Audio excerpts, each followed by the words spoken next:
It takes a special kind of rugged individual to show up in this harsh environment in the late 1800s and to say to themselves, "Self, this is the place for you." Okay, I could hardly even do that with a straight face. Seriously, what was going through our ancestors' minds when they showed up here in the 1800s and said, "Yep, this is the place for me"? Holy smokes. Now remember, folks, that there wasn't even air conditioning back then. Well, other than I guess you could open the window.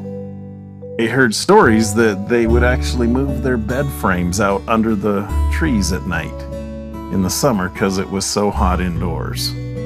Seriously, they were some tough folk. To be fair, many of them came to follow a prophet, Brigham Young, who had asked that they come with their families and settle the area. Brigham Young himself came and spent the winters here. Yep, that's how my great-great-grandpa George Spencer arrived in St. George. His son, John Taylor Spencer, was born here, as was my grandpa Clyde Spencer.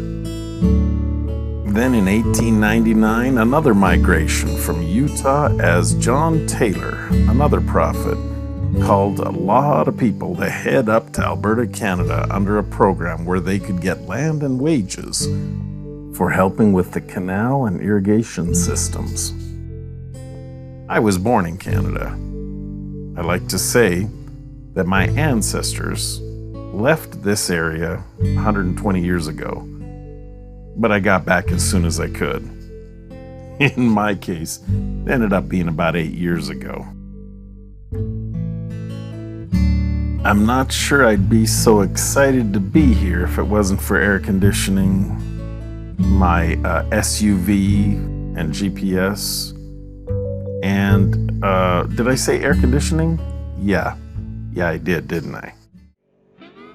What would our ancestors think of this use of the desert? And this would probably confuse them a little bit.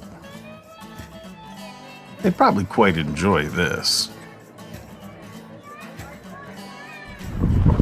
Okay, here we go. And I think they'd quite like our new wagons.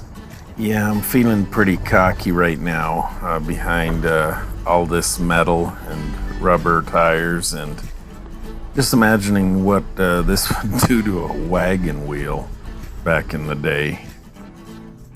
I wonder what our ancestors would think about us coming out here and doing this just for fun.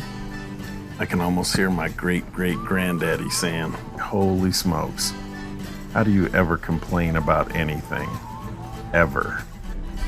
Is that cold air I feel blowing on my face?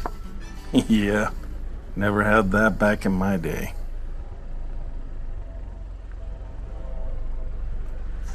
Yeah, that's what I get for having highway tires and coming out here on four-wheeler trails.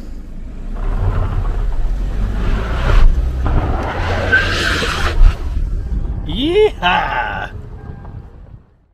As I drive the back roads and look at the countryside that our ancestors used to walk or ride, I wonder what they would think of our lives. We might be tempted to think, wow, I wouldn't want to go through what they went through. But I'm not so sure they wouldn't have the exact same thought about us. So as you travel down your particular road in life, remember those that traveled the road before you. And don't worry, you can do it. You come from good stock.